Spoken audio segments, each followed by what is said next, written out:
Lo que vamos a hacer en esta clase, vamos a hacer una clase más integrativa, ¿no? O sea, mientras que veamos la parte anatómica, porque ustedes pueden leerlo, ¿no?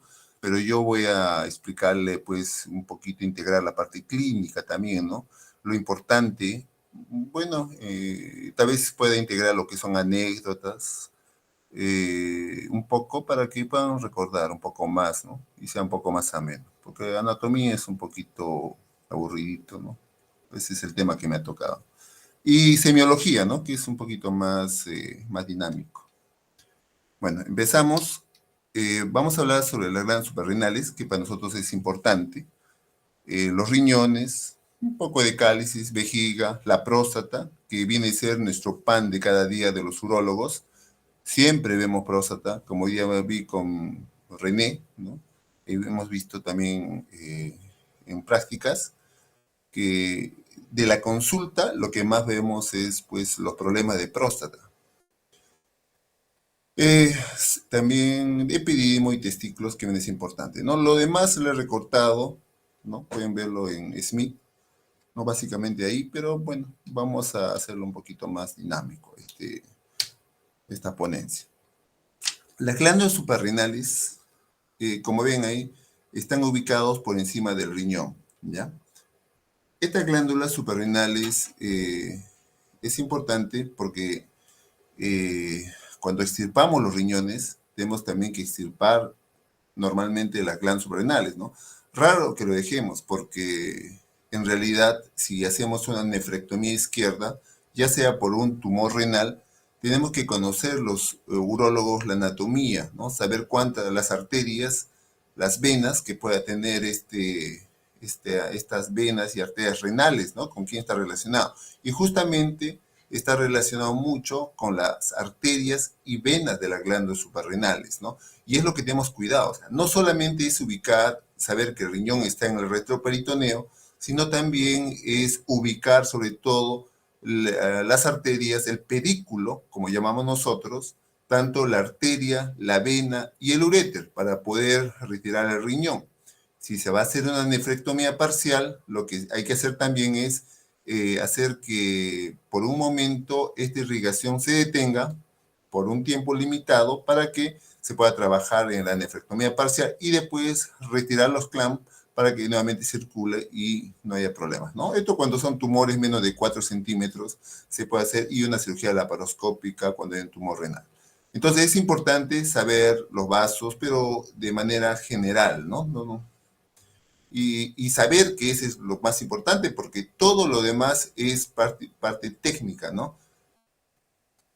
Las glándulas suprarrenales, a veces hemos tenido, bueno, dentro de mis años de experiencia, una vez he tenido un tumor de glándula suprarrenal, ¿ya? Este tumor de glándula suprarrenal fue un feocromocitoma, y este feocromocitoma se ubica, pues, en el cáncer en la médula suprarrenal, porque las glándulas suprarrenales hay que entender que se ubican de dos partes fundamentales, una corteza y una médula, ¿ya? Y la médula es donde a veces tenemos estas feocromocitomas, y alguna vez he tenido un caso de un paciente de un tumor en esta médula. El detalle es que queríamos operarlo de manera privada, pero era complicado porque averiguando un poco más de literatura, y conversando con el anestesiólogos, ¿no? Que también deben conocer ello, que no se puede operar en cualquier clínica, tiene que tener bien habilitado unidad de cuidados intensivos, porque en la médula se ubican las glándulas que producen adrenalina y norepinefrina. Y si es que tú solamente por tocar este tumor, ¿no? De tumor de esta zona, pues van cantidades exageradas de adrenalina, norepinefrina, y la presión sube más de 200. Si es que sube más de 200, pues puede producir infartos en todo lado, o sea, en el cerebro, cardíaco, en la parte medular, en todo lado, ¿no? Y colocan, y tenían que tener ellos lo que es nitroprusiato, nitroglicerina, todo para bajar la presión. Entonces, la conclusión era que no se opere en la clínica que queríamos operar, no decía el nombre, tenía que ser netamente en una clínica, perdón, en un hospital, tanto Salud como el MINSA, y encima tendría que ser el paciente bien cateterizado, ¿no? O sea, ponerle todos los catéteres, tanto, como ustedes saben, el catéter venoso central, ¿no? Y por todo lado, pues tenía que estar intubado el paciente, en realidad, ¿no? Entonces, hay que tener en cuenta que este tumor es raro, pero podemos encontrarlo, ¿no? Y no es operar nomás por operar en cualquier lado, porque al final, como ustedes ven en la figura anterior, son pequeñas, pero cuando son tumores un poco más grandes, y solamente con el hecho de tocarlo, ya puede haber problemas, ¿no? Y tenemos que saber que esta glándula suprarrenal puede tener ese lado, en esa médula puede haber ese problema. Ahora, también la glándula suprarrenal tiene su corteza, como ven ahí, y en la corteza tiene tres partes, una parte glomerular, otra fascicular y otra reticular. Pero también es importante porque produce bastantes hormonas. Por ejemplo, en la glomerular produce lo que es la aldosterona, ¿no? Y ustedes saben que la ADH lo que hace, pues, evitar la pérdida de líquidos, ¿no? Entonces, si hay un problema con esto, ustedes pueden darse cuenta del problema que puede causar. Hay una parte fasciculada que puede producir cortisol, ¿no? Y que puede aumentar si es que hay un tumor y puede generar, pues, que la glucosa se eleve. Puede dar diabetes, puede dar algunos problemas, ¿no? La zona reticular también, tener en cuenta que también hay una hormona que es el DHA, ¿no? La dehidroepiandrosterona, que al final lo que va a producir, pues, son las hormonas tanto masculinas como femeninas, como el estriol y lo que es la testosterona. Les comento, para que no se olviden, cuando hay un cáncer de próstata, por ejemplo, un cáncer, un estadio 4, donde ya lo único que tienes que hacer es sacar bloquear esa hormona, porque ustedes tienen que saber que la testosterona hace crecer, ¿no? Cuando se reduce a dihidrotestosterona, ¿no? Cuando se reduce dihidrotestosterona, hace aumentar el tamaño de la próstata, ¿no? Y es un alimento para el cáncer de próstata. Entonces, al sacar los testículos, estás quitando el 90% de esta testosterona y al cáncer lo estás, pues, haciendo, pues, que no se nutra y no progrese. Pero hay un 10% más. ¿Dónde se produce ese 10% más? Justamente en la corteza suprarrenal, en la zona reticular, ¿ya? Entonces hay que tener en cuenta que la testosterona también se produce y lo que se da son, pues, antiandrógenos para ya, pues, bloquear completamente la testosterona que se produce en el cuerpo, ¿no? Entonces ya sería el 10% se produce en la zona reticular. No solamente en el testículo, el 90%, hacer la orquiectomía, ¿no? Que se puede hacer tanto una orquiectomía también química, pero estoy hablando de la orquiectomía, en este caso lo que nosotros practicamos constantemente, la orquiectomía quirúrgica. Entonces, para ese 10%, para evitar, lo que hay que hacer, pues, es darle antiandrógenos, ¿no? Eso hay que tenerlo en cuenta. Bueno, ahora, la glándula suprarrenal es interesante, ¿no? Pero leerlo de esta manera no está tan divertido. En una figura podemos verlo mejor. Lo que tenemos, por ejemplo, cuando uno va a hacer una nefrectomía, como les he mencionado, tiene que saber que en el lado izquierdo puede haber arterias y venas más que en uno que el otro lado. Por ejemplo, en el lado izquierdo, en el riñón izquierdo, ven que una arteria va a nutrir a lo que es la glándula suprarrenal. O sea, una arteria de la arteria, hay una arteria que proviene de la arteria renal, el lado izquierdo, ¿ya? Y también otra proviene directamente de la aorta y otras provienen de la frénica. Entonces vemos que hay arterias que provienen de esa forma. Y si hablamos de venas, una vena drena, en este caso drenaría, hacia la vena renal, lo que no viene a ser en la parte derecha. Por ejemplo, en la parte derecha de la glándula suprarrenal no drena en la vena renal, sino directamente drena a la vena cava, ¿ya? Otra cosita importante, nosotros tenemos testículos, o sea, y ya los varones tenemos unos testículos que una vena que se llama espermática o testicular drena en la vena renal izquierda, pero la vena testicular derecha drena directamente a la cava. Entonces, ¿qué quiere decir? Que cuando nosotros saquemos un riñón, vamos a tener más cuidado con el lado izquierdo porque tiene más vasos. Y si uno trata de la misma forma el lado derecho que el izquierdo, ¿no? Entonces lo que vas a provocar sangrado. Y hemos tenido bastante sangrado. A veces nosotros solamente buscamos la arteria, o sea, ubicamos la arteria renal, la vena renal, y sabemos que 1 centímetro para arriba está la arteria, ¿no? Aquí hay otro dibujito, interesante. Acá, en esta forma, la vena renal, ¿no? Ubicamos, ¿no? Porque es importante ubicar, y es el principal, ¿no?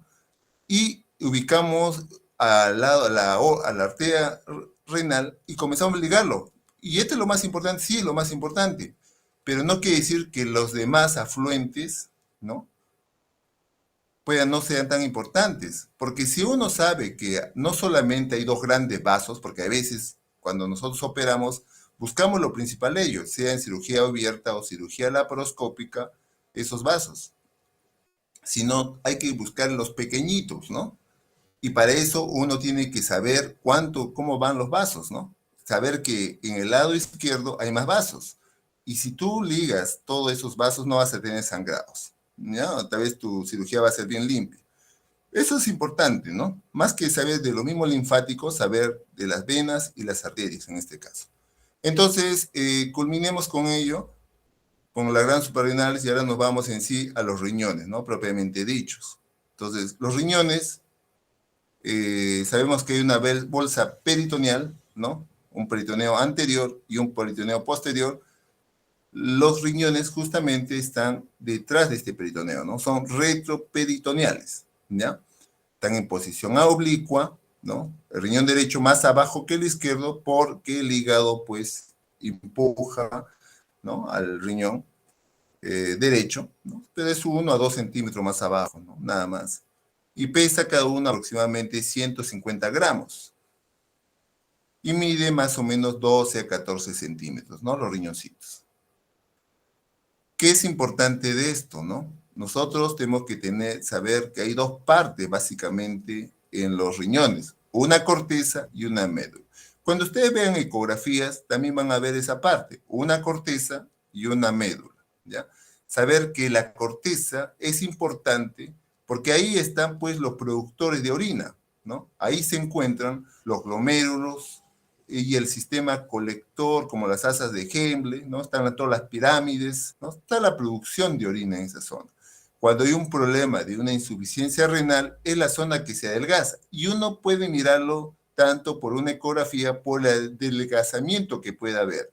Por ejemplo, un riñón normal puede tener un promedio de 18 milímetros la corteza, hablando de esta zona, ¿no? Porque lo otro es la médula, y nos interesa bastante la corteza. Si la corteza es menos de 10 milímetros y otro dice incluso 8 milímetros abajo, ya es una corteza que ya no sirve, ya es una corteza plana. Y eso hay que tener en cuenta, porque ustedes cuando ven una ecografía, una tomografía, una resonancia, la corteza no puede ser tan adelgazada. El pirámide que ven aquí a veces dilata y es enorme, pero mientras que la corteza esté bien, no hay problema. Entonces, ¿por qué? Porque el otro puede revertir, ¿no? Con una operación, con que retire la obstrucción, ¿no? Mejora la médula, ¿no? O sea, todo el sistema colector.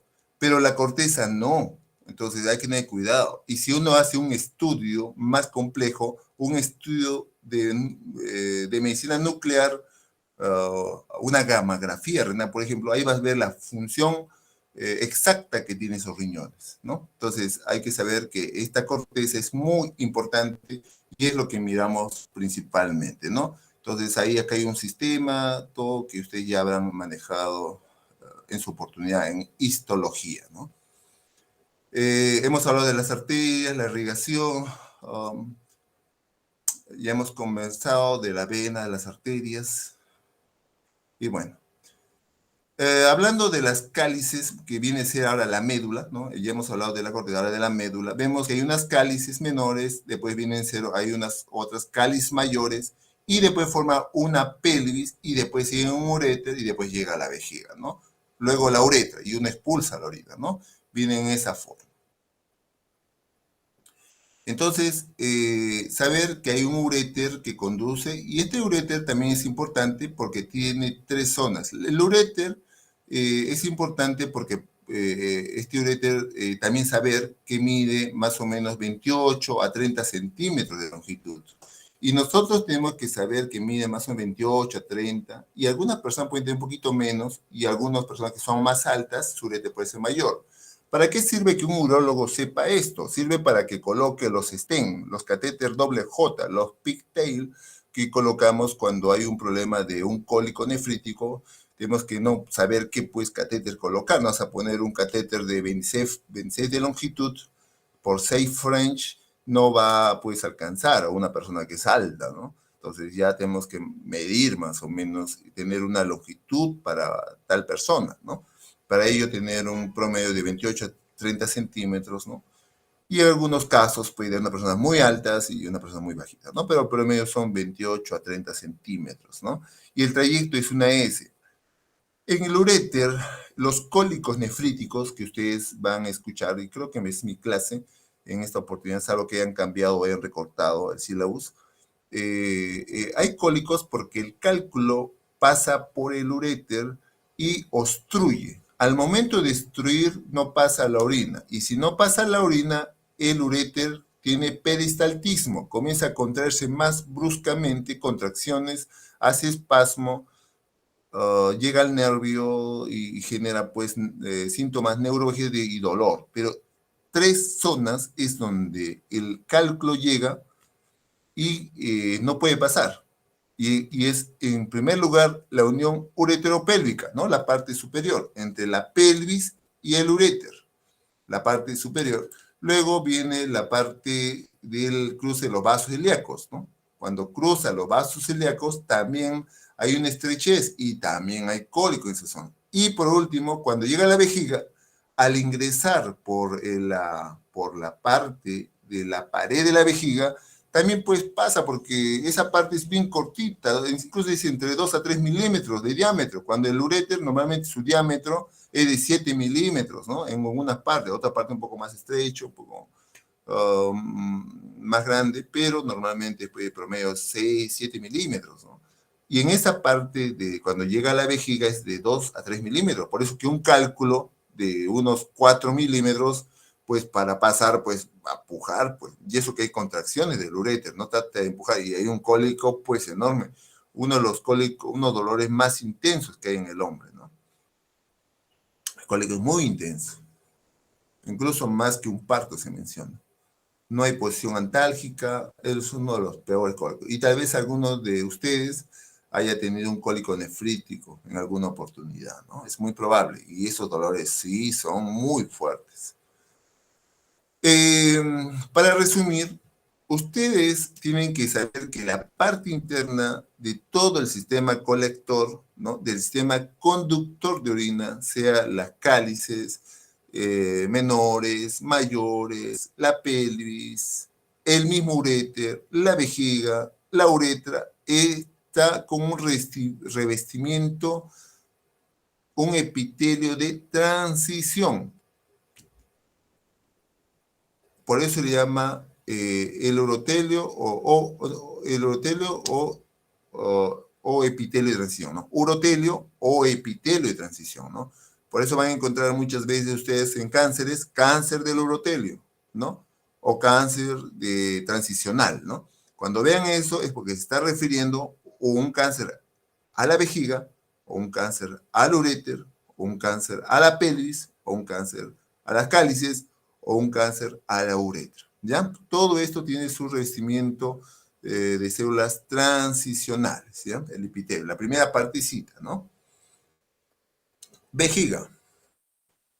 Vejiga es importante también para nosotros los urólogos porque vemos todos los benditos días, porque está muy relacionado con la próstata. Cuando una próstata se está obstruyendo, hace que la vejiga sea inestable y de una capacidad normal que puede ser, como ven ahí, de 300 a 500 mililitros, puede reducirse, ¿no? Normalmente, y en algunos casos aumentar cuando hay otras alteraciones, pero la próstata normalmente pues puede generar problemas en esta capacidad y más que todo al músculo detrusor, que es este órgano muscular hueco, se llama detrusor, puede haber alteraciones, puede haber un poco de hiperactividad. ¿Ya? Entonces, o sea, puede haber contracción más de lo normal y una persona constantemente va al baño porque ahí es un sistema urodinámico, ¿no? Porque la vejiga se contrae a ciertas presiones que se miden en centímetros de agua. Y cuando hay una alteración en el flujo urinario, este detrusor, este órgano muscular hueco de la vejiga, pues se altera y contrae más. Y tal vez ya uno de ustedes está viendo a su papá o a su abuelo que se levanta en la noche para orinar, porque no solamente es porque hay retención de orina, sino que también porque la vejiga en un 30% de estos pacientes hace una hiperactividad de vejiga, ¿ya? O sea, no estamos hablando de un sistema que no solamente la vejiga es un órgano que recibe orina, sino es un órgano que se contrae. Es por eso que hay estos problemitas. Y saber que la vejiga normalmente puede tener una capacidad de 300 a 500 mililitros, ¿no? Según Smith. La vejiga, cuando está vacía, pues es pequeña, se está por detrás del cifra del pubis, o sea, está por dentro, es chiquita, ¿no? Está desinflado, es como una bolsita desinflada. Y cuando se llena, se estira, ¿ya? Se estira y sale por encima del pubis. O sea, puede ser como una mujer embarazada, puede ser muchas veces, porque muchos de nuestros viejitos del campo a veces pues llenan su vejiga, no con medio litro, ¿no? Que ya un globo de vejiga se considera cuando hay medio litro, ¿ya? Porque ya tú puedes palparlo, ¿no? Pero estas vejigas pueden tener hasta 2 litros. Imagínense 2 litros en la vejiga. De hecho, que vas a verlo, y vas a verlo como fuera un embarazo. Recuerdo alguna vez que cuando hice mi recientado, vi que mi compañero de cirugía, entramos a operar, yo le iba a ayudar a él, porque el doctor, el cirujano, le iba a dar la cirugía. Entonces, lo que sucede es que él había hecho el diagnóstico de un vólvulo. Entonces íbamos a entrar por el vólvulo y cuando le ponen la sonda, porque el cirujano decía, pónganle la sonda, y resulta que se desinfla el vólvulo. Había estado llena de orina y parecía entonces ustedes dirán, pero falta estudio. Sí, pues ha pasado, se le pasó a mi compañero o tal vez lo miró, no, yo no he visto la verdad, si, todo lo que ha faltado, me parece que sí ha faltado, pero él ha debido diagnosticar antes de operarlo, ¿no? Entonces ya, pues está en su formación y bueno, pero estuve en Roche porque un globo de vejiga, como les vuelvo a decir, después de medio litro uno puede encontrar pues ya el globo de vejiga, ¿no? O sea, puede ver la vejiga, ¿no? Pero 2 litros, imagínate, ya es como un embarazo. Entonces, ¿qué puede hacer un varón? Un vólvulo. Y un vólvulo de sigmoides sería lo más frecuente. Entonces, eso ha pasado. Entonces, nosotros podemos tocar la vejiga cuando está muy llena. La vejiga tiene varias relaciones, como ven ahí. Y bueno, sí, pues tiene la vesícula seminal al lado, tiene la próstata hacia abajo, etcétera. En la mujer van a ver en las tomografías sobre todo que el útero cae cuando están en anteversoflexión, la vagina también está por detrás, ¿no? Y es un epitelio de transición, ¿no? Para mí sería muy importante que ustedes tengan bien claro que con lo que les he mencionado, que todo ese conducto, desde las cálices hasta la uretra, es epitelio transicional. La circulación también es importante saber que tiene sus vesicales superior, media, inferior, que son ramas de la ilíaca interna, ¿no? Básicamente eso, ¿no? También de la obturatriz y glúteo inferior. Y la próstata, como les he mencionado, el pan de cada día de los urólogos, pues es un órgano fibromuscular. Cuando ustedes toquen una próstata, cuando ustedes examinen, ¿no? Adelantándonos un poco a la semiología, todo, es como si tocan ustedes el lóbulo inferior de la oreja, ¿no? O sea, si se tocan la orejita, esa consistencia tienen que sentir cuando palpen una próstata, ¿ya? Y de seguro que en sus prácticas eso van a ver, ¿no? Porque es de prácticas para cuando examinen, ¿no? Tengan la oportunidad de examinar a un paciente, tienen que sentir justamente como la oreja, ¿no? En el lóbulo inferior, ¿no? de la oreja ustedes pueden tocar y sentir esa consistencia, ¿ya? La próstata, si se preguntan, hasta los 40 años pesa 20 gramos, ¿no? Y de acuerdo, después de los 40 años tiene un crecimiento acelerado. Comienza a crecer rápidamente la próstata. Y como mencionamos, su papá o su abuelito probablemente ya tenga una próstata de 40 gramos, ¿no? O sea, ya sea una próstata que ha crecido el doble de tamaño, o sea, una próstata grado 2, grado 3, grado 4, ¿no? Se dice cuando es grado 4 más de 80 gramos, pero sí hay próstatas que incluso hemos operado y me parece que justo algunos alumnos del doctor Castillo Luyo hemos entrado y hemos encontrado una próstata de más de, creo que ha sido de 300 gramos, y que a veces hemos encontrado. Yo una vez operé a un paciente casi de medio kilo de próstata, imagínense, es enorme, puede crecer la próstata. Y siendo el grado 4, cuando es más de 80 gramos, es considerado grado 4, o sea, más de 80. Y esas próstatas son de 300, 400, son enormes, ¿ya? Entonces, se puede encontrar de esos tamaños las próstatas. Eh, Ahora, la longitud de la próstata puede ser 2,5 centímetros, pero más lo usamos para una cistoscopía, ¿no? En una cistoscopía podemos valernos de ello cuando queremos operar tal vez una cirugía por vía RTU, vía endoscópica, ¿no? Que podemos saber más exacto el tamaño de la próstata. El tamaño de la próstata uno puede hacerlo por el tacto, se puede dar cuenta, o sea, al introducir el dedo puede sentir el tamaño del volumen de la próstata. Cuando uno hace una ecografía también puede sentir el volumen de la próstata, puede ver, tener unos cálculos, ¿no? Y también cuando hace una cistoscopía, ¿no? Uno puede también ver el volumen. Entonces, con todo ello puede sacar una conclusión. Bien. La clasificación de Longsley normalmente en el lóbulo anterior, posterior, más que todo lo vemos en forma macroscópica, ¿no? Cuando queremos escribir una operación, por ejemplo, si encontramos una próstata, lo que hemos operado hace unos 2 días, ¿no? Hoy estamos miércoles, ayer, ha sido crecimiento del lóbulo lateral derecho e izquierdo, por ejemplo, ¿no? Entonces uno puede escribir en el reporte, de acuerdo a la clasificación de Longsley, puede poner crecimiento de próstata obstructiva predominantemente de lóbulos lateral derecho e izquierdo, ¿no? Ahora, hay otra clasificación que es McNeil, ¿no? Pero la clasificación McNeil más que todo lo usan los patólogos cuando quieren hacer el estudio de microscópico, ¿no? Y esto más que todo para saber si es una hiperplasia benigna de próstata, que eso nos da a todos, después de que los 40 años, a los varones normalmente nos crece la próstata hasta morir, ¿no? Hasta morir, ¿no? Pero también hay otro diagnóstico, es una prostatitis que puede tener a cualquier edad, incluso compañeros que están acá en clase, en la clase virtual, puede alguno haber tenido prostatitis porque es una inflamación nomás, ¿no? El crecimiento por edad es la hiperplasia benigna de próstata y normalmente se da en la zona de transición, mientras que los otros diagnósticos, que por la clasificación McNeil, que es la forma de ubicar, ¿no? Los otros diagnósticos anatomopatológicos, como prostatitis y cáncer de próstata, eh, la prostatitis puede dar a cualquier edad y el cáncer normalmente a partir de los 60 años, ¿no? ¿Dónde se da más cáncer de próstata? ¿Dónde se da más prostatitis? Más en la zona periférica. ¿Ya? No se olviden eso. Sobre todo en la zona periférica más se ubica. Por eso que el tacto rectal es importante, porque la zona periférica está por debajo de la próstata, cerca al recto, como ven acá.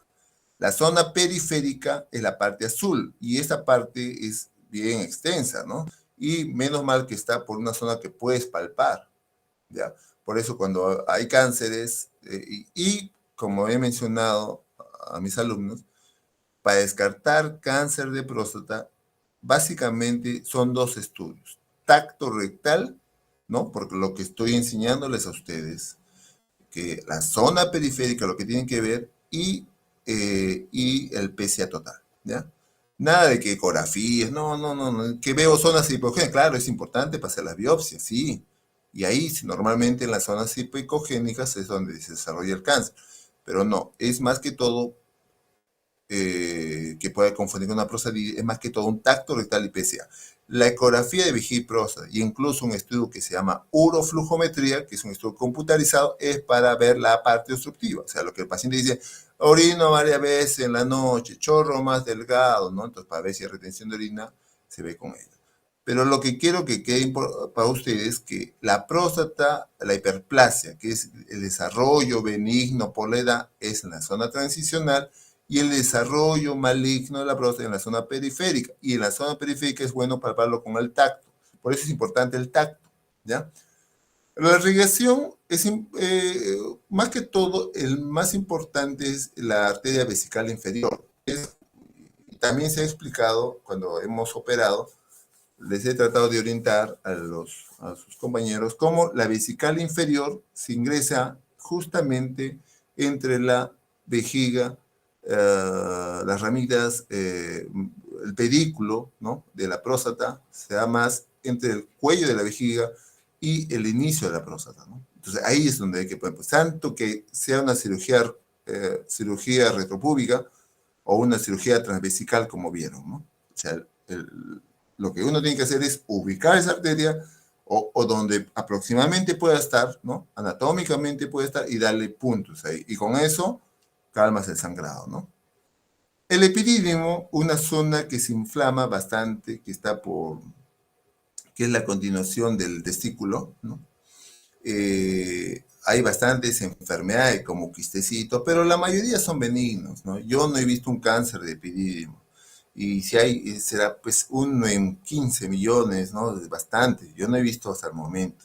Lo que sí, más bien, lo que tienen que tener en cuenta que cualquier bulto dentro del testículo, eso sí puede ser un cáncer, hasta que se demuestre el contrario. Pero el epidídimo, ¿no?, que es ese tubo estrecho, ¿no?, que está situado en la parte posterolateral, ¿no?, porque hay que buscarlo en la parte posterolateral superior del testículo, normalmente son problemas de quistes, problemas de hidátides que puede haber cerca, el mismo varicocele, ¿no? Podría pasar por ahí, pero no más otro gran problema, ¿no? Y la irrigación, pues la arteria esfermática interna. El testículo, normalmente el tamaño es de 4 por 3 por 2.5, ¿no? Y lo importante de aquí, que de la parte de las arterias, se dice, acá en lo que es en Smith, menciona de una arteria espermática, que es el más importante, ¿no? Pero hay dos arterias más, ¿no? Que es la arteria del conducto deferente y la arteria cremastérica, ¿ya? Son los tres arterias que tiene, ¿no? Pero el más importante es la arteria espermática. Y de la irrigación venosa tenemos el plexo pampiniforme, ¿no? O sea, todas las venitas que salen del testículo se juntan en varias venitas y cuando hay una dilatación de estas venitas, es pues el plexo pampiniforme crece enormemente, ¿no? Cuando hay resistencia de estas venas, las válvulas son insuficientes, ahí pues crecen este plexo, como van a ver en la figura que vamos a presentar luego, ¿no? Pero hay que tener en cuenta que todo este plexo pampiniforme se junta en uno solo, en una vena espermática derecha y una izquierda. Lo que les he mencionado al principio, ¿no? La vena espermática derecha, que puede drenar directamente a lo que es la cava, y la vena espermática izquierda, la vena renal, ¿no? Esto con dibujos se van a dar cuenta, ¿no? Como acá. Por ejemplo, el testículo tenemos aquí y las venas que salen del testículo son varias. Si puede haber dilataciones por problemas de válvulas y forman estas varices y que al final van a formar a la vena espermática, y esta vena espermática drena en la vena renal, ¿no? Entonces se dan cuenta que estos vasos, la vena renal o la arteria, tienen hartos vasos, ¿no? Y cuando uno va a hacer una nefrectomía, tiene que ligar esos vasitos, porque no puede tratar de la misma forma a los dos pedículos, ¿no? Tanto los pedículos renal derecho o izquierdo, ¿no? Y la vena espermática derecha, como ven acá, vena directamente en la vena cava. ¿ya? Básicamente eso es importante, ¿no? Entre todo lo que van a ver, para entender, sí, es importante, ¿no? También. Bueno, ahora vamos a compartir otro. Nos vamos a otro tema que viene a ser, Chantel, ¿aló? Hola. Uy, uy, Chantel. Doctor, ¿me escucha? Ah, sí, sí, ahora sí te escucho. Ah, ¿se ha estado escuchando o está hablando nomás? No, Yo, sí, pero... doctor, sí se escucha todo bien. Y ya también Ah, se ve ya, en la ya, siguiente diapositiva. El otro tema. ya. Perfecto, con esto vamos a culminar. Ya, muy bien. Ahora vamos a ver la semiología, ¿no? En consultorio externo, uno tiene que... a veces el consultorio externo, cuando, no es idealmente, ¿no? Tal vez ustedes ya algunos han visto y otros... Tiene muchos factores para una atención correcta, ¿no? De- por ejemplo, y por especialidad, ¿no? No es lo mismo tener pues una evaluación por un dermatólogo que por un urólogo, ¿no? O un urólogo o un cirujano con un internista, ¿no? Porque el internista o un oncólogo médico, uy, Dios, son detallados, te ponen todos los antecedentes y bonito te escriben, hasta tienen mejor letra, ¿no? Normalmente. Y un cirujano pues es más cortito, trata de ser más sintético, más objetivo, ¿no? Entonces, eso también es importante que ustedes conozcan, ¿no? Tanto el manejo de un cirujano y de un clínico, ¿no? Es distinto, ¿no? En las evoluciones también es distinta, ¿no? Una evolución de un clínico pues es extenso, ¿no? Necesita muchos antecedentes para llegar a un diagnóstico, porque los mismos pacientes a veces no hay unos diagnósticos claros y hay que encontrar los diagnósticos y son como de las series, ¿no? Normalmente, ¿no? De las series que han visto en televisión, ¿no? Prácticamente, ¿no? Y uno de cirugía, normalmente, pues, cuando ingresa un paciente, ya son pacientes, pues, estables, con diagnóstico claro, más sencillo. Lo único complicado acá son, pues, ya las técnicas quirúrgicas que se van a aplicar o la mejor técnica que se va a hacer, ¿no? Es distinto. Y las evoluciones, uno es corta y en el otro la evolución es más larga, más detallada, ¿no? Entonces, ustedes es lo que tienen que ver y sobre todo en estas rotaciones, ¿no? Que están y van a ver, también comparar entre las distintas pisadas. Uno de ginecología, uno de urología, uno de otorrino, van a ser distintos. Uno de cirugía abdominal es distinto, ¿no? Entonces, ¿en qué se enfoca más el médico, ¿no? De esa especialidad, ¿no? Entonces, eso es lo que ustedes tienen que ver, ¿no? Y eso es lo que estamos compartiendo, nuestras experiencias. En urología, hoy día a veces hay mucho paciente y uno tiene que ser muy objetivo, ¿no? La semiología, pues, en sí, pues, es una rama de la medicina que trata de los síntomas, lo que nosotros más preguntamos, ¿no? Y signos de las enfermedades, ¿no? Sobre todo los síntomas. Nosotros en urología es preguntar, ¿no? Preguntar los síntomas. Y desde el punto de vista del diagnóstico y del pronóstico. Trato empático, ¿sí? Mirar a los ojos al paciente y que éste sienta nuestro interés real en escuchar su problema y ayudar a solucionar. Miren, esto es importante, ¿ya? Y a veces, y otra vez cometo un error, doy muchos adicionales porque sí tengo empatía con los pacientes, por lo que a veces entiendo que también puedo tener una familia, pero a veces también hay que evitar, ¿no? Evitar dar tantos adicionales. Por ejemplo, yo normalmente en urología debemos atender 16, ¿no? Y a veces, hoy día atendí 32, como consta René sabe, pero y él me ha estado ayudando, ¿no? Ha estado sudando la gota gorda, porque él me ayudaba en hacer los exámenes, solicitudes, firmaba, ¿no? Y incluso hay pacientes que ya eran adicionales y querían preguntar aún más que los pacientes que han conseguido su cita. Ya queríamos con René llevarlo cargando hasta afuera, ¿no? Porque ya era pues, mucho que ya se estaban quedando los pacientes, ya exageraban, de la mano se pasaban al codo, ¿no? Entonces, no entendía su posición. Entonces, pero no se puede tampoco dar tanto dinero porque también la calidad de la atención baja, ¿no? Entonces, eso también, y eso que antes había más gente, y a veces es un poco difícil negar a todo, pero sí negamos, ¿sabes? Y a pesar de eso, ¿no? Y eso ya viene a ser deficiencia dentro del sistema de salud, ¿no? Como en todo el mundo, me parece, no solamente en los países adelantados, ¿no? Pero no sucede lo mismo, pero en los que están en vía de desarrollo sí pasa bastante, ¿no? Y en nuestro país mucho más. Creo que, pero Chile peor, me parece, que está en su sistema de salud. Entonces, sucede que hay que evitar dar muchos adicional, darles, porque siempre por nuestro juramento hipocrático, ¿no? Tenemos que ayudar al prójimo, ¿no? Pero ser también limitados, ¿no? Tal vez eso también es una enseñanza que cada vez mejoramos. A pesar de tener tantos años, pero también les diré que no todos los años eran iguales, ¿no? Porque antes había menos pacientes, ahora está aumentando, y lo que faltaría sería un neurólogo, ¿no? En fin, ¿qué síntomas es lo que tenemos más en urología? A ver, veamos. Polaquiuria, ¿no? Y es lo que preguntamos los pacientes.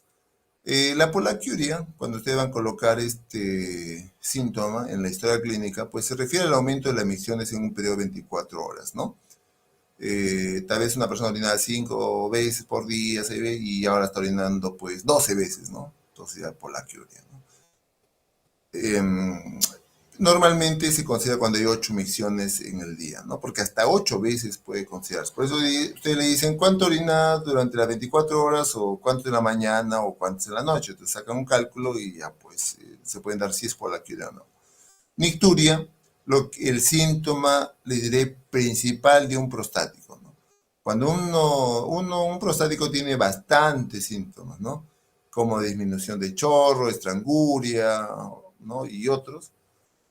Pero la nicturia es el principal y es el más importante, porque si un paciente varón que está obstruido me dice que orina 3 veces y otro micciona o en la noche se despierta, ¿no? Porque la nicturia es la necesidad de despertarse del sueño nocturno para orinar uno o más veces, tiene 8 veces la nicturia, entonces yo diré que el de 8 veces es un problema severo y que tal vez tenga que operarse al que solo se levanta 1 o 2 veces, ¿no?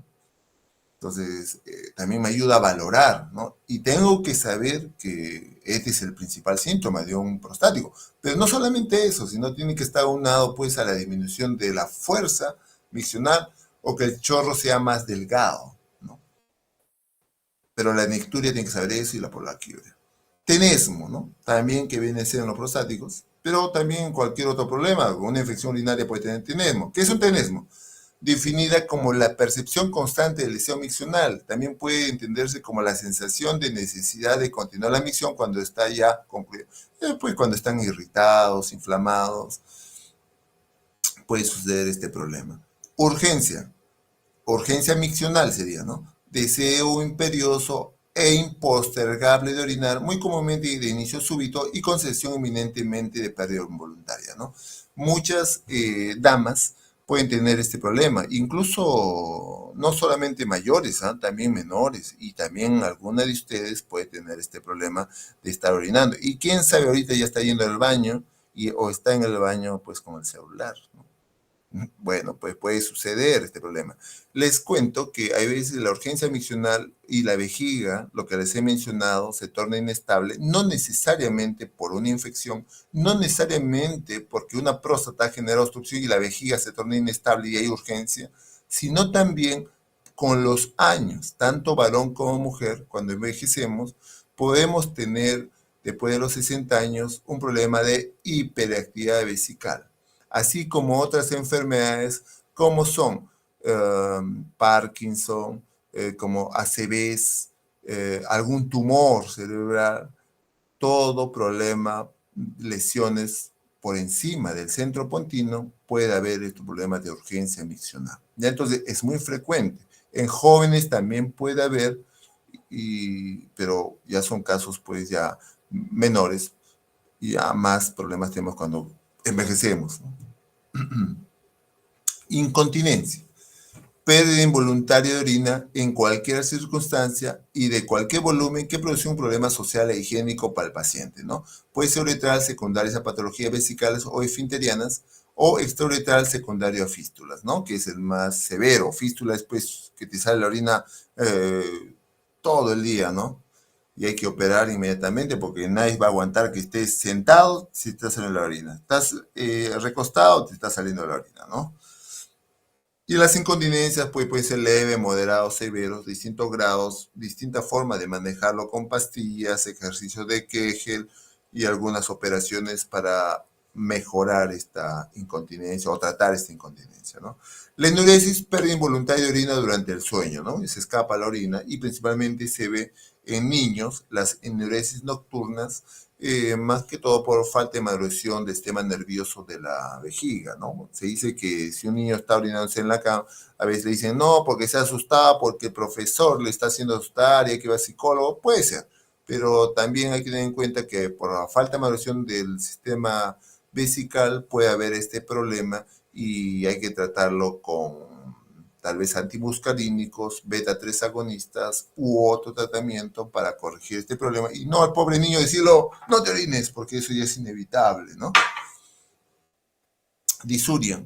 Consistente en sensación de ardor o dolor al momento de orinar, secundario a patología inflamatoria de vejiga, próstata o uretra, ¿no? Normalmente la disuria lo vemos en las infecciones urinarias, pero también, señores, puede ser un problema de una cistitis intersticial. ¿Qué quiere decir? Que no hay necesariamente haya una infección, sino también hay un problema específico de la vejiga de falta de unas sustancias como los aminoglucanos que faltan en la vejiga y pues puede hacer que la vejiga, sin necesidad de tener infección, te arda para misionar, ¿no?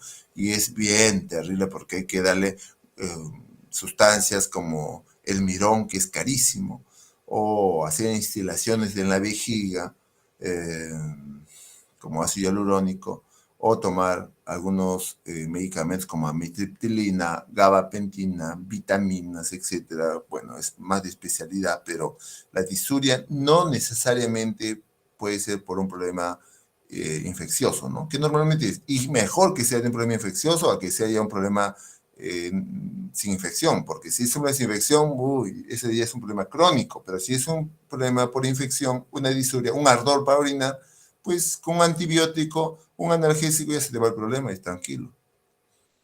Dolor. Es la manifestación clínica más frecuente de las enfermedades genitourinarias. Su localización, carácter, irradiación, intensidad y concomitant con otros síntomas o signos orientarán a la identificación del órgano afectado. Ya les he dicho que el dolor, el más intenso, es el cólico nefrítico. Y esto es de acuerdo a la zona donde esté, pues, obstruyendo este cálculo.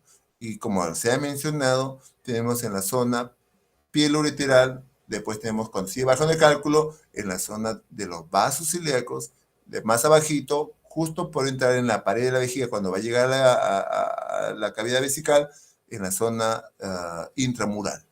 Entonces, es donde más cólico te va a dar. Entonces, uno puede darse cuenta que ese dolor de ese cólico nefrítico, de ese cálculo normalmente, que es un lado, no en los dos lados te da cólico nefrítico, sería muy raro, yo no he visto, que una persona tenga un cólico nefrítico en ambos riñones, ¿no? Si una persona te dice, tengo riñón, dolor de riñón, cólico, mi riñón, y se toca los dos lados, ¿dónde te ves, señora? En los dos riñones. Los dos riñones, señora. Sí, no es cólico. Ya solamente con haberme dicho eso, ya mi cabeza está que no es. Y solamente tengo que escuchar a la señora para confirmar el diagnóstico, para hacerle entender. Tal vez le pido una ecografía para demostrarle, le digo que no está dilatado el riñón, porque cuando hay un cólico nefrítico, dilatas el riñón hay hidronefrosis, y solo un lado, ¿no? Eso les voy adelantando. Entonces, ¿por qué? Porque la piedra migra solamente en un solo lado, no en ambos, ¿no? Entonces, si ustedes ya son, cuando sean médicos generales, se van a dar cuenta si uno viene con un problema de cólico nefrítico o solamente es una lumbalgia o un problema de una radiculopatía, una hernia discal u otro problema, pero ya pueden hacer pues el descarte, ¿no? Entonces el cólico nefrítico es lo que estamos hablando ya por una obstrucción, ya se ha mencionado. La zona de cólico se está mencionando un poquito más porque tiene su migración de dolor. Otros dicen cuando está migrando puede llegar pues a los labios mayores de la mujer o en la zona peniana, en varón, o en la zona testicular, etcétera, ¿no? Eh, Puede haber dolor lumbar, claro, un cólico hipogástrico. También la vejiga te duele cuando hay una vejiga hiperactiva, por ejemplo, y está contrayendo mucho, puede doler la zona de dolor hipogástrico, o sea, la vejiga, ¿no? Porque la contracción, el detrusor hemos dicho que también se puede contraer. Y a veces hay que darle pues tratamientos para evitar que siga contrayendo, como antimuscarínicos y beta-3 agonistas, ¿no? Dolor perineal puede ser también por un problema de un dolor eh, eh, lo que es pues prostático, ¿no? Una prostatitis, ¿no? Y un dolor escrotal también por un problema pues tal vez irradiación, eh, tal vez una inflamación que hay ahí, ¿no? Tal vez tenemos una orquitis, una epidimitis, ¿no? Entonces todo te va a haber un dolor escrotal o simplemente porque un hidrocele, ¿no? O sea, todo el testículo está hinchado, una bolsa hinchada, entonces te va a doler. Y ya esto ya numeraremos como dolor pélvico, ¿no? En forma general. Y alteraciones del volumen urinario, ya ustedes creo que ya en la parte clínica han visto cómo es la poliuria, ¿no? Pero esto es cuando hay producción excesiva de orina habitualmente con volúmenes superiores a 3 litros. Poliuria nocturna, producción excesiva de orina durante la noche. Y a veces estos pacientes con poliuria nocturna a veces puede confundir con los prostáticos, ¿no? Y es que en el día no orinan nada y en la noche no más orinan, ¿no? Qué raro, ¿no? Entonces, y le decimos, no, eres prostático, ¿no? Pero no es un prostático, pues, sino que tiene un problema con la ADH, ¿no? Entonces, hay que darle un tratamiento para ello, ¿no? Con desmopresina le damos y ya con eso mejora, ¿no?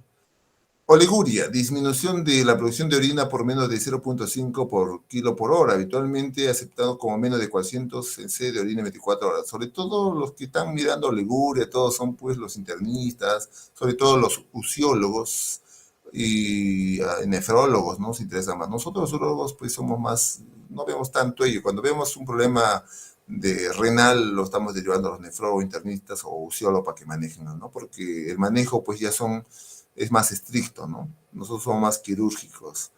Anuria, disminución de la producción de orina a menos de 100 cc en 24 horas. Ya el paciente está secando una insuficiencia renal aguda.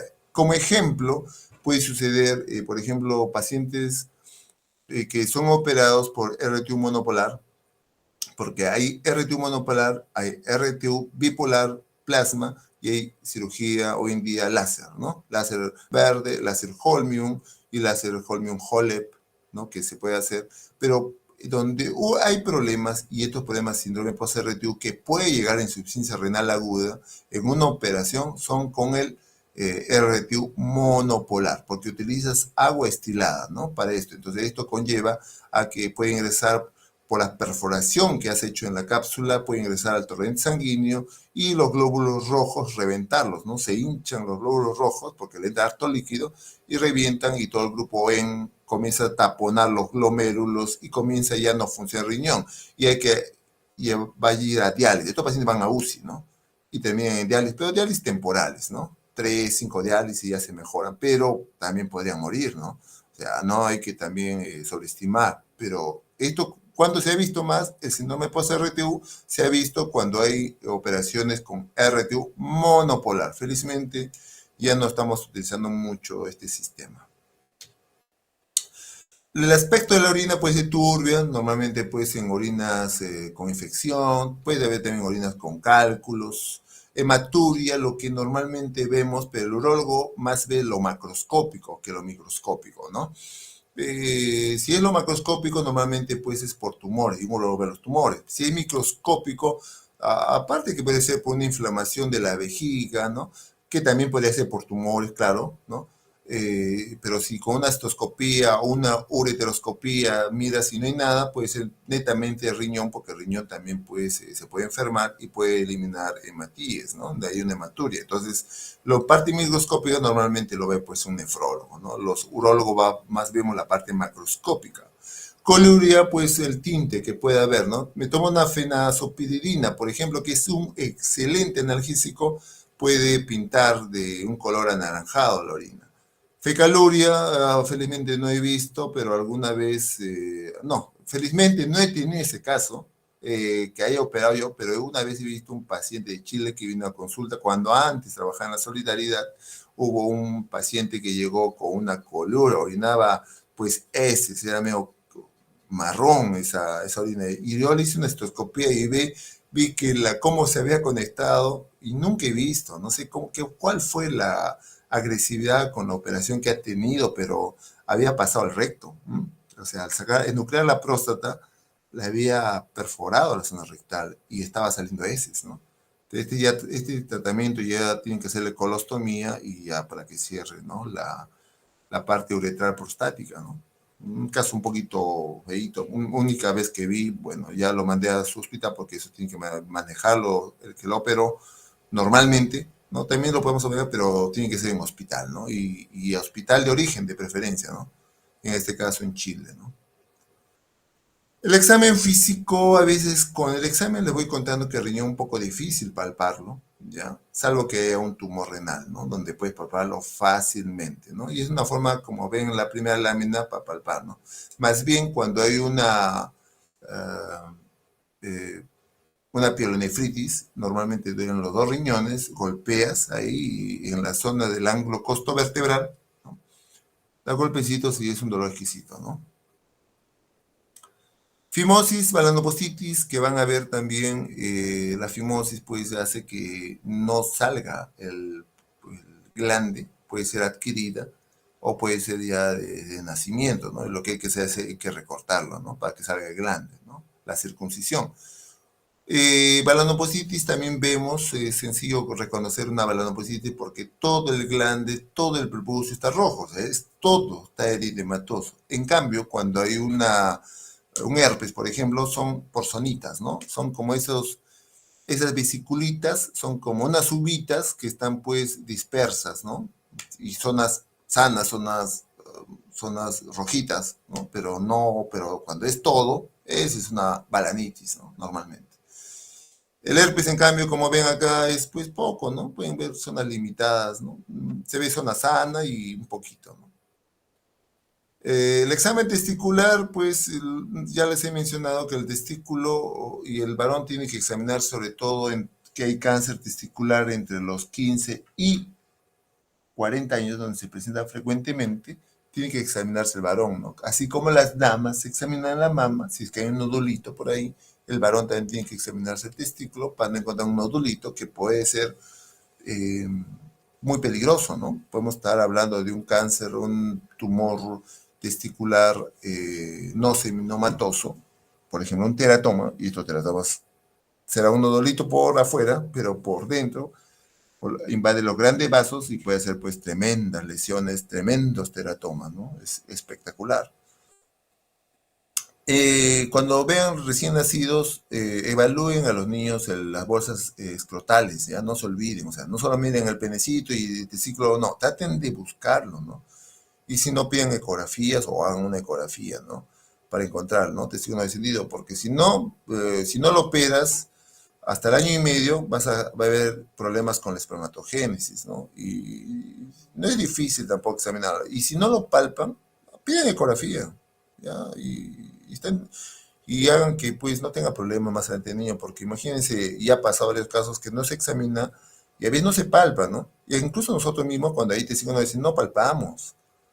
Ahora no me he operado hace unos días un testículo intraabdominal y era un niño ¿qué edad tiene? Pues tiene 9 años, ¿ya? Y en el abdomen, estaba dentro del abdomen, pero ¿esto qué puede tener riesgo? A que forme cáncer testicular, es un factor de riesgo. Pero ¿qué pasó? ¿Por qué no se encontró antes? ¿Y por qué ha pasado todo esto? Porque no lo examinaron o no, el médico dijo, tal vez estará o va a bajar, le dijo a su mamá y haga una ecografía. No, pues no es eso, ¿no? Por eso le estoy yo mencionando, no olviden que el testículo hasta el año y medio, ya hasta el año y medio traten, y si no encuentran, que se opere, pero si ustedes no palpan, hasta el año pueden esperar ustedes que el testículo no lo palpen, ¿ya? Pero entre el año y el año y medio, o sea, en esos 6 meses es crucial que lo sigan investigando. Si no lo palpan, un radio, hasta los 2 años yo les podría tolerar, pero después de 2 años no. Y los quistecitos, ¿no? Por ejemplo, quiste epidímico que es frecuente, nomás es benigno. Todo lo que está en el epididimo es benigno. Como les he mencionado, nunca he visto un cáncer. Es rarísimo. pero cualquier lesión dentro del testículo sí podría ser algo grave. Y los tumores testiculares terminan retirándolos. Varicocele, hay varicocele leve, moderado y severo. En este caso es el severo. ¿Por qué? Porque el severo lo miras.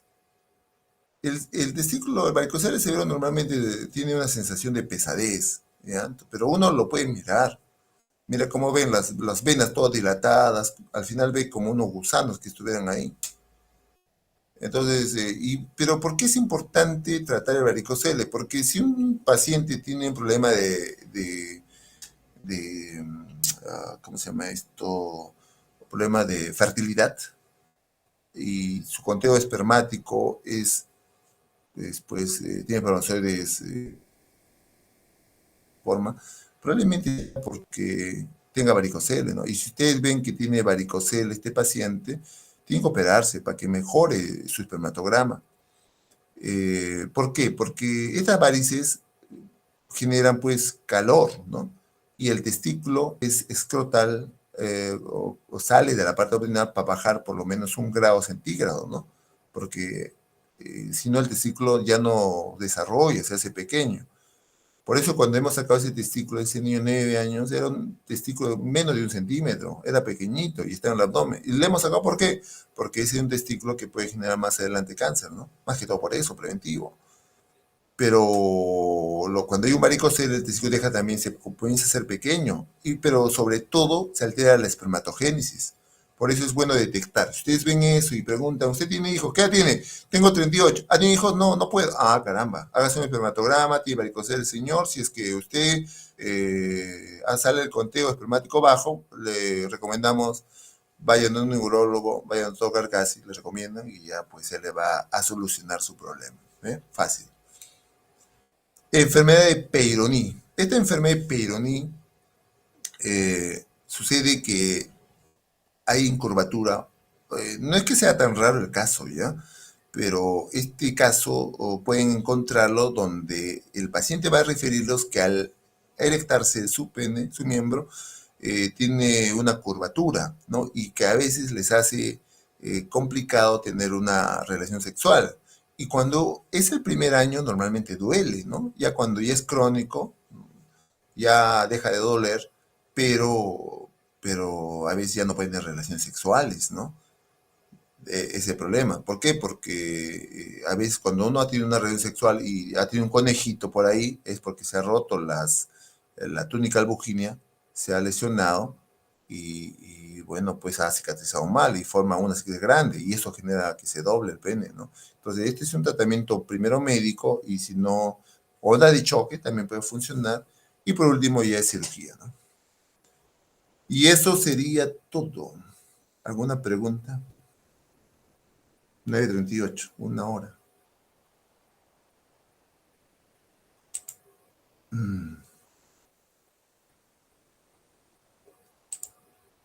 Ya. Entonces está todo claro por lo que veo. Sí, doctor. Bien, entonces damos por culminado la teoría del día de hoy y ya pues nos estamos viendo hasta una próxima ocasión. Que tengan buenas noches. Hasta luego. Hasta luego, doctor. Muchas gracias.